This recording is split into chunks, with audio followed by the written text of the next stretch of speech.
familiares. Si hay una historia en mi árbol genealógico de línea directa de familiares que se suicidaron, tengo un factor de riesgo aumentado. Hay una relación biológica, por ejemplo, las personas que sufren depresión, hay una alteración en el sistema serotoninérgico.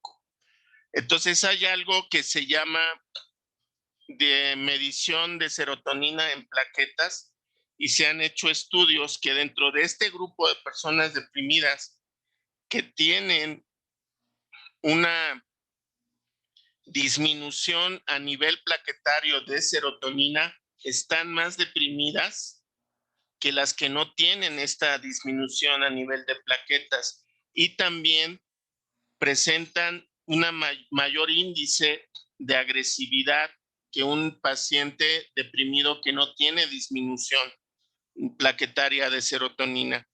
Y a final de cuentas, el suicidio es una conducta agresiva, primero hacia mi persona y en segundo lugar hacia mi familia cercana. El caso más joven que yo vi de un suicidio fue un niño de 8 años que reprobó matemáticas y su papá era muy exigente y era tanto el miedo que le tenía de que le fuera a pegar que el niño se tomó un trago de sosa cáustica que prácticamente le deshizo todo el esófago. Él lo vi yo como apoyo a los familiares porque estuvo en terapia intensiva alrededor de 8 días ahí en el Hospital de la Raza y yo recuerdo que sobre todo el papá tenía muchísima culpa porque su hijo se hubiera suicidado. Y si ustedes platican con un niño que esté deprimido, que haya una familia disfuncional, donde haya castigos físicos, muchas veces el niño tiene la fantasía de quitarse la vida para que sus papás sufran. Entonces aquí en este caso, sobre todo niños, sí pudiera haber un suicidio accidental. Freud decía que sigue siendo el padre de la psicología moderna. Él hablaba que el concepto de muerte, es decir, cuando los seres humanos entienden que alguien que se muere ya no va a regresar, nunca lo voy a ver, se establece a los 10 años de edad.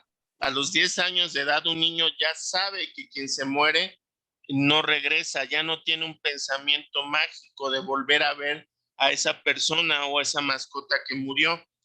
Pero yo creo que en este caso se tendría que actualizar porque un factor social y tecnológico que ha impactado en los niños y adolescentes es la cantidad de información existente en redes sociales y que muchas veces tienen, o incluso en el internet, y que muchas veces hay un acceso sin supervisión a toda esta información. Y creo que ya hay muchos niños que a edades más tempranas ya tienen establecido el concepto de muerte.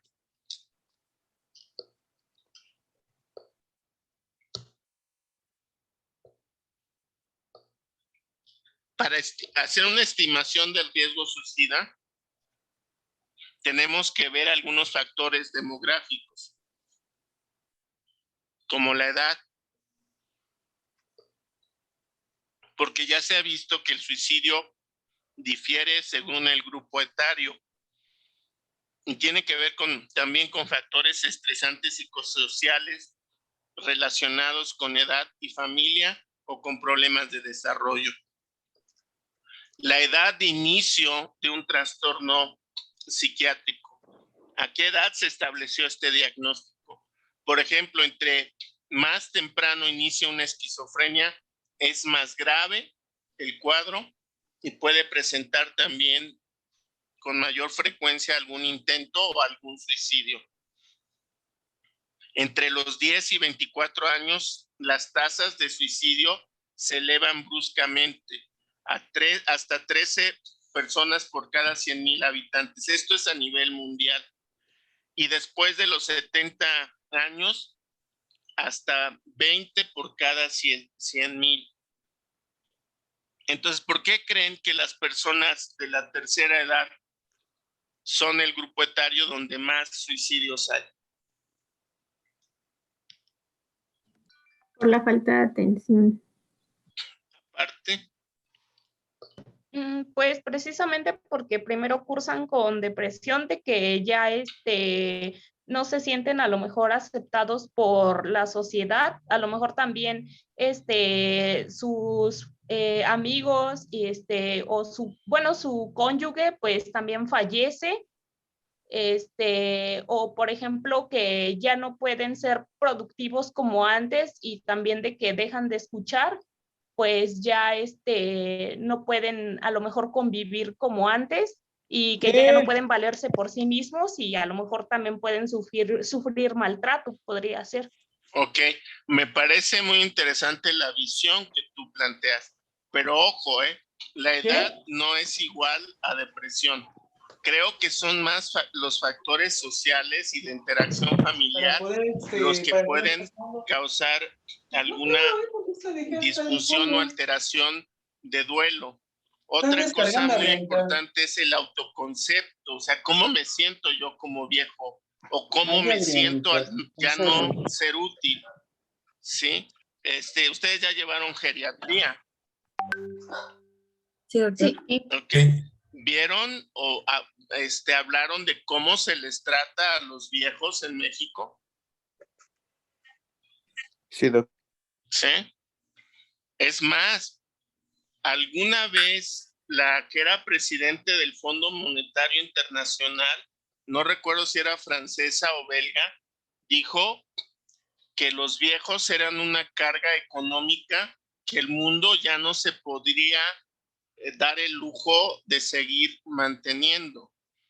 ¿Sí? Entonces, un mundo, una visión económica capitalista, neoliberal, en la que tú vales por lo que produces, pues a una persona de la tercera edad las aíslan, las rechazan. Disminuyeron aquí en México, por ejemplo, las famosas reformas de Peña Nieto, el sistema de pensiones, ¿no? Y, por ejemplo, se los voy diciendo porque, como dice el dicho, como se ven, me vi, y como me veo, se verán. Esto de las afores que manejan todo el dinero que me quitan para la pensión, la estructura en que se hicieron las afores, ellas, las que administran mi dinero, lo pueden invertir en la bolsa de valores. Y si de repente a la inversión que se hace es mala y se pierde la inversión, yo pierdo mi pensión. Ese fue un fenómeno que ocurrió en Chile, en que miles de personas se quedaron sin el dinero de su pensión. Entonces, esta situación económica también influye de forma importante en que sea un factor muy vulnerable al suicidio. A nivel mundial, entre los 14 y 20 años, el suicidio es la tercera causa de muerte. En México ya los dije, aquí la división la tiene el INEGI entre los 15 y los 29 años, ¿sí? Pero quiero decirles algo, ¿cómo creen que se hacen estas estadísticas?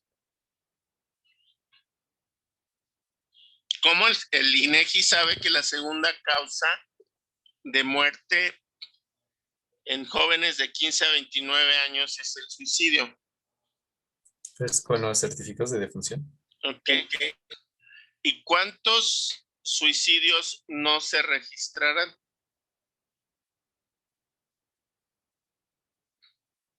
La mayoría. Muchos, ¿no? ¿Qué pasa si a alguna familia le dicen al papá y a mamá, a los hermanos, no, es que su hijo se suicidó? lo acepta la Lo ven como familia. un tabú, ¿no, doctor? Es un tabú, es un estigma. No, mi hijo nunca lo haría. Él amaba la vida, ¿no? Pero vamos, la depresión tiene muchas caras. ¿Ustedes conocieron a Anthony Bourdain? Un chef norteamericano. Era un tipo genial, muy buen chef, que tenía un trabajo en el que le pagaban por viajar en el mundo. Tenía este programa de televisión en el que iba probando diferentes platillos en todo el mundo y le pagaban por comer y por viajar. Y se suicidó. Aparentemente tenía un buen trabajo, tenía un buen nivel. No sé si tenía pareja, pero vamos, podríamos pensar que era un ejemplo de éxito y él acabó suicidándose. Las tasas de suicidio son más altas en adultos mayores que en cualquier otro momento de la vida. En los adultos generalmente mayores hay pensamientos de muerte menos propensos a comentar esta ideación suicida. Ya les contaré yo una experiencia personal con un adulto mayor que se suicidó y que fue algo que a mí estuvo a punto de provocarme que renunciara a la residencia en psiquiatría. Los intentos de suicidio son menos frecuentes porque generalmente lo logran en el primer intento, porque son más letales las autolesiones que se infringen. Razas, etnias y cultura. Para algunos grupos el suicidio puede ser considerado como aceptable frente a la angustia, la enfermedad o el deshonor. ¿En qué cultura, por ejemplo, se considera como algo no malo el suicidio, que incluso puede ser una muestra de honor? ¿En qué cultura creen? En la cultura japonesa. En la japonesa, ¿no, doctor? En la el tiempo de los japonesa. samuráis. Por ejemplo, ¿se acuerdan de los kamikazes en la Segunda Guerra Mundial? Sí. En cuanto al estado civil, los solteros, la tasa de suicidio es el doble sobre los casados. Los divorciados, separados o viudos es hasta 5 veces mayor. Por cierto, un viudo generalmente sobrevive mucho menos tiempo a su cónyuge que una viuda. Hay un factor protector en las personas de la tercera edad y es que viva otra persona con ella, porque disminuye el aislamiento social, genera un sentido de responsabilidad y le puede dar un sentido a la vida, y hay una mayor probabilidad de ser descubierto antes de que logre el cometido. Los jóvenes homosexuales, los bisexuales tienen un mayor riesgo de intentos de suicidio, ya se los platicaba hace ratito. La ocupación, los dentistas, los médicos, ya les mencionaba, los anestesiólogos son los que tienen el mayor índice de suicidios. También los trabajadores sociales, enfermeros, enfermeras, artistas y matemáticos. La presencia del trastorno psiquiátrico se considera como el factor más importante, ya que más del 90% de suicidas tenían el antecedente de una enfermedad mental y que pudiera ser trastornos del afecto, de lo que hablaban hace rato de la desesperanza, que haya presencia de ideación suicida y una historia de intentos previos, la ansiedad, las adicciones, son factores que incrementan el riesgo. La esquizofrenia, en que es 8.5 veces mayor el riesgo que en personas que no tienen esquizofrenia. En pacientes que han sufrido hospitalizaciones, la mayor frecuencia es sobre todo cuando son fases tempranas de la enfermedad, en que la mayoría de pacientes se dan cuenta que algo está pasando. Es cuando empiezan, por ejemplo, con alucinaciones auditivas y que todavía ellos alcanzan a enjuiciar qué está pasando, es normal, no es normal que yo vea cosas, oiga cosas, y esto genera mucha ansiedad y puede desencadenar en un intento suicida.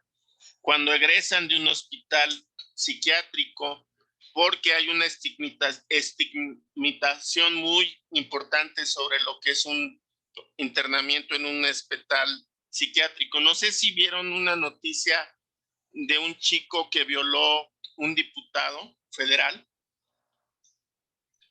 No, doctor. Es algo que ha estado muy recurrente en las noticias ahorita. Es un niño de 15 años, que este cuate que es de Puebla, se lo trajo con el permiso de los papás, lo droga y al parecer lo viola y pues tiene un estrés postraumático y lo internan en el Hospital Psiquiátrico Infantil Juan N. Navarro, que es muy buen hospital, por cierto, pero le dan mucha voz por amarillismo, yo creo, a la mamá, y constantemente la madre estigmatiza el hecho de que su hijo esté hospitalizado en un hospital psiquiátrico. En el sexo masculino, pacientes esquizofrénicos menores de 30 años y el aislamiento social.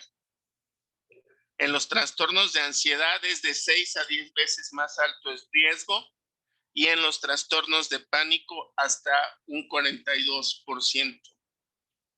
Trastornos de conducta alimentaria como la anorexia, sobre todo la anorexia, aunque también en bulimia pueden presentarse los intentos de suicidio. El abuso en el consumo de alcohol, ya sea abuso o dependencia, es hasta 6 veces más alto el riesgo.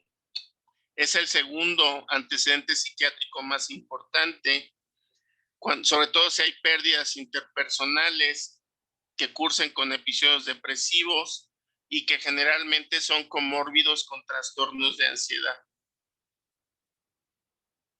El uso de sustancias psicoactivas de cualquier tipo. Los trastornos de personalidad, que pueden ser de entre el 3 al 9% más alto el riesgo que en la población sin este trastorno. Puede ser 7 veces mayor. Los más frecuentes son los trastornos límites de personalidad y los trastornos antisocial de la personalidad. Les voy a dar un ejemplo de lo que es un trastorno limítrofe de la personalidad.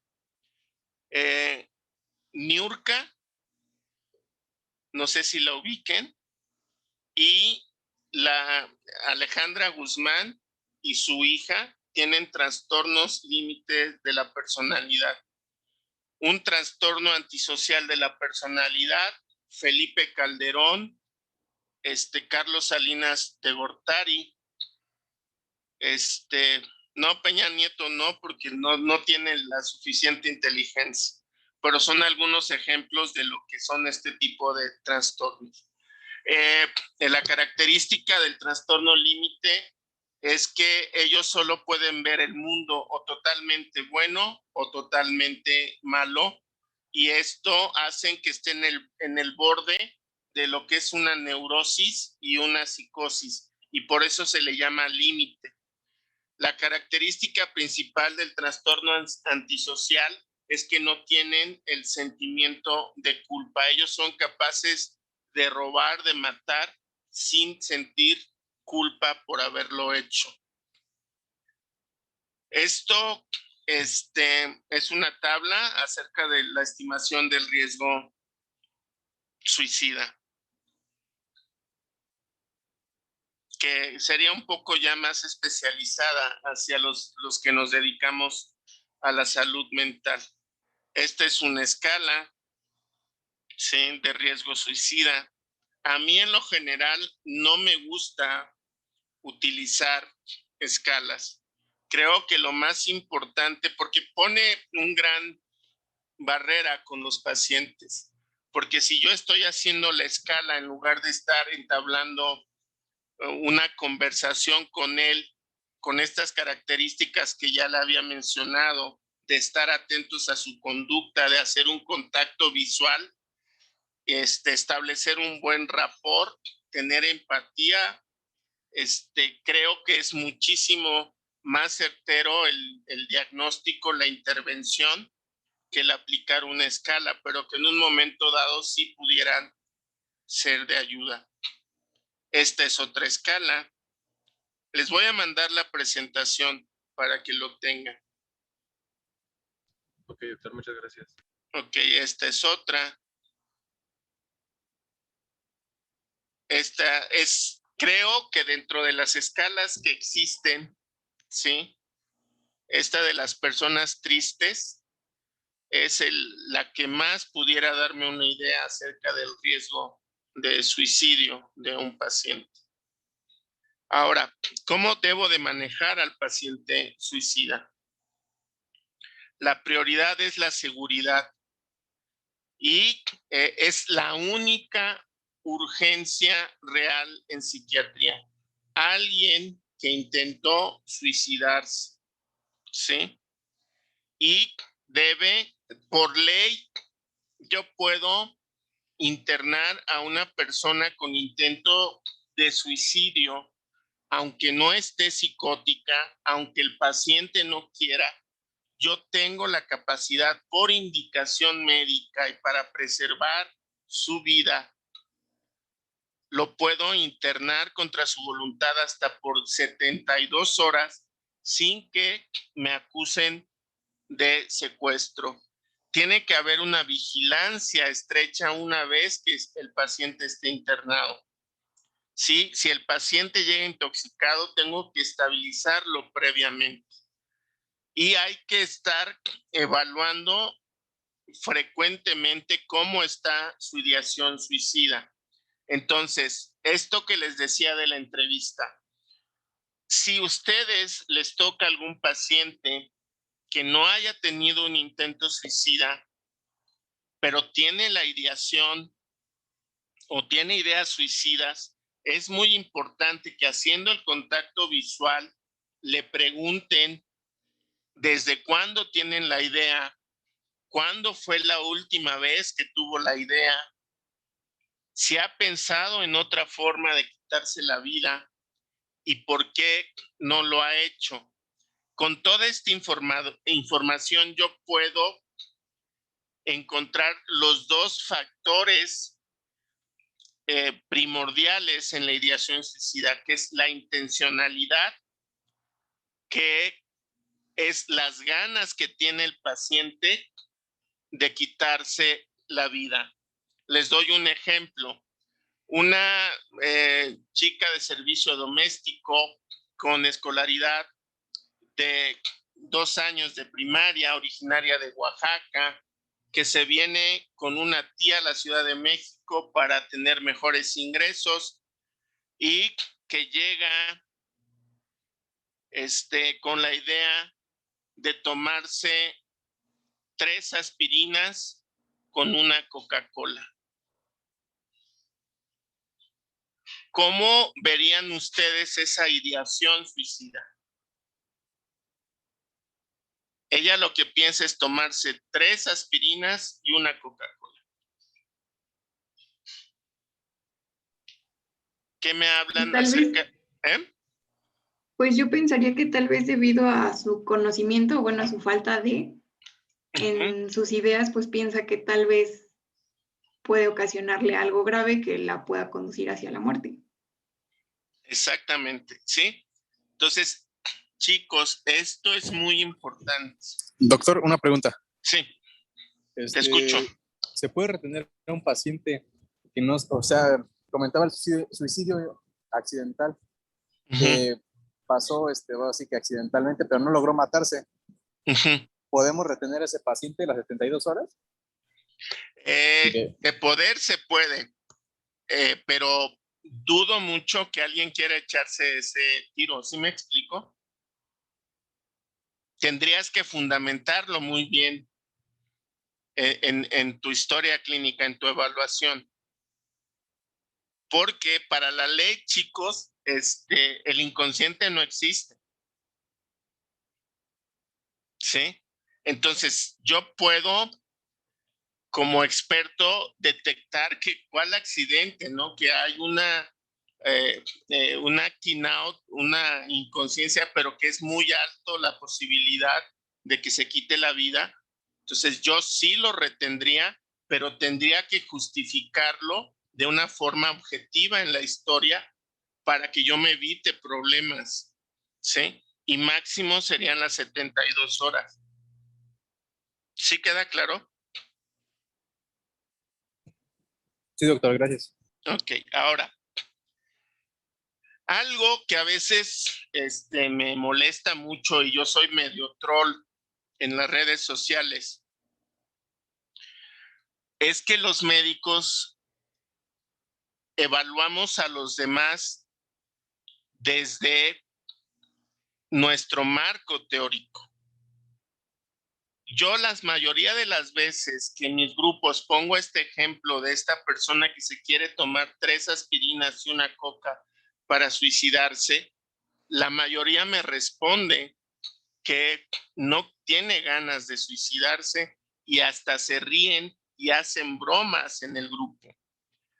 Pero, ¿cuál es la percepción que tiene la mayoría de la gente acerca de los medicamentos alopáticos? La mayoría de la gente consideran que hacen daño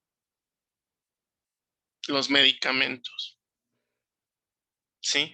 Los mismos médicos y estudiantes de enfermería creen que un antidepresivo les va a cambiar la personalidad y que no necesitan tomarlo aunque tengan depresión. Sí, entonces es muy importante que yo no evalúe a una persona desde mis conocimientos, sino desde los conocimientos de esta persona.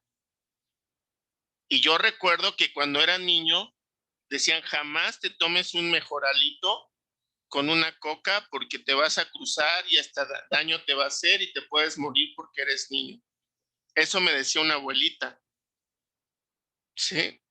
Entonces, en este caso, pudiera ser que esta chica tiene una intencionalidad muy alta, es decir, se quiere morir, pero la letalidad, que es el medio con el que yo elijo intentar quitarme la vida, es muy bajo su letalidad, ¿sí? O el caso del adolescente que se pelea con la mamá, quiere hacerlo sentir mal y se toma 4 o 5 pastillas, pero es digitálico. Entonces, la intencionalidad, las ganas de morir son bajas, pero la letalidad es alta. ¿Sí entienden un poco la diferencia? Sí, doctor. Sí, doctor. Ok. Y no todos los que quieren matarse lo logran. Les ponía el caso del cuate que se colgó de la viga. O sea, él se quería morir. Si no hubiera estado tan gordito, lo hubiera logrado. ¿Sí? Me tocó otro caso de un cuate que se aventó al metro, pero no sé cómo lo habrá hecho, que el metro lo golpea y lo regresa al andén, todo fracturado y golpeado, pero lo regresó al andén, ¿sí? Y falló no porque quisiera fallar, sino que entró en la dimensión desconocida y algo pasó. Entonces, ya cuando llegó el paciente y yo lo interné por un intento suicida, tengo que estar valorando, dependiendo la intencionalidad y la letalidad del medio que utilizó, qué tan presente sigue siendo la ideación suicida. Es muy frecuente que en el mismo hospital se puedan suicidar. En el Fray Bernardino una vez un paciente quitó una ventana de varillas que tenían en el 7º piso logró quitarla y se aventó. Cayó enfrente de la oficina del subdirector. Entonces, en el Morelos, donde hice mi residencia, un cuate en el cuarto aislado, rompió el falso cielo raso, no sé cómo se llame, donde iban las tuberías, enrolló una sábana, utilizó la cama para subirse y se colgó. Entonces, incluso en el hospital pueden presentarse, por lo que es importante estar evaluando constantemente a estos pacientes. Si decido no internar al paciente, tengo que valorar cómo es su red de apoyo familiar o con amigos. Tiene que haber una vigilancia estrecha por esta red de apoyo, un plan específico de tratamiento, asegurar que se tome el tratamiento y que educar a su red de apoyo sobre situaciones que pueden ser alarmantes para que en ese momento lo lleven a urgencias del hospital y lo puedan internar.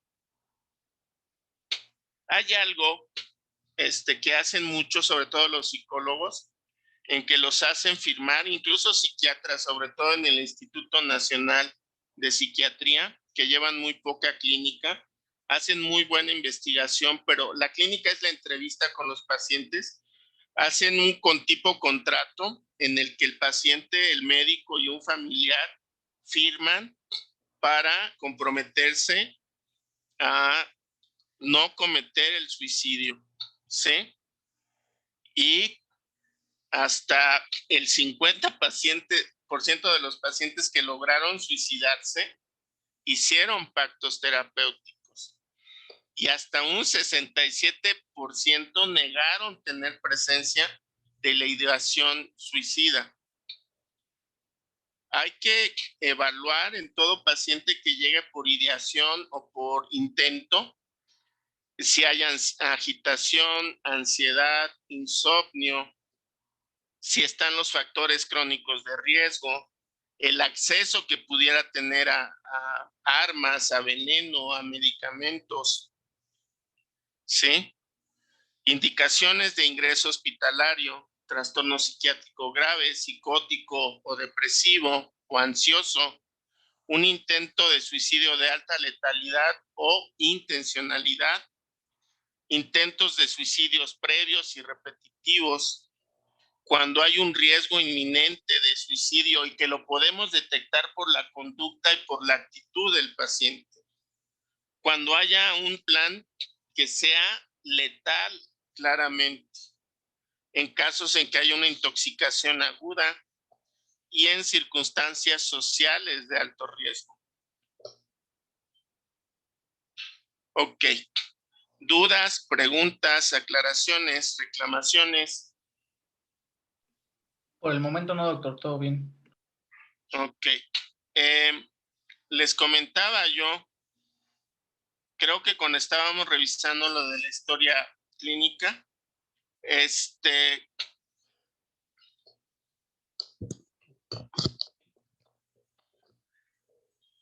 acerca de lo importante que ustedes como médicos, ustedes van a acabar como médicos, cirujanos y parteros, médicas, cirujanas y parteras. Y van a ser en su servicio social muchas veces el primer contacto con pacientes que pudieran tener ideación o ideas suicidas. Y que hay estudios en las personas que consumaron el suicidio, se hace algo que se llama necropsia psicológica, que se analiza todo, cómo fue su vida antes del suicidio, los últimos eventos, y se ha descubierto que hasta un 80% de estos pacientes buscaron atención médica desde los 6 meses previos al suicidio, y que muchas veces esto es una forma inconsciente de pedir ayuda, ¿sí? Pueden ir por dolores de cabeza, pueden ir por somatizaciones, por malestares gástricos, dolores musculares, y que como a nosotros no nos enseñan, a la mayoría de nosotros como médicos generales, no nos enseñan a evaluar el riesgo suicida, lo obviamos preguntarle cómo se sienten, ¿sí? Entonces yo les puedo dar un tip muy importante, sobre todo cuando evalúan a adolescentes o a hombres, pacientes masculinos, cuando haya una situación de mucho malestar físico, no vayan a preguntar, ¿está usted triste? Que sería importante preguntarlo, pero la forma de hacerlo pudiera ser emocionalmente cómo le ha afectado esta enfermedad o esta molestia o este dolor. Porque a veces por nuestra propia ansiedad, lo primero que hacemos es dar un analgésico, hacer una intervención terapéutica antes de poder establecer claramente qué es lo que tiene el paciente. Nos volvemos a comentar en el último link que les envié, por favor, para seguir comentando acerca del suicidio. Sí, doctor. De acuerdo, doctor. Sí, doctor.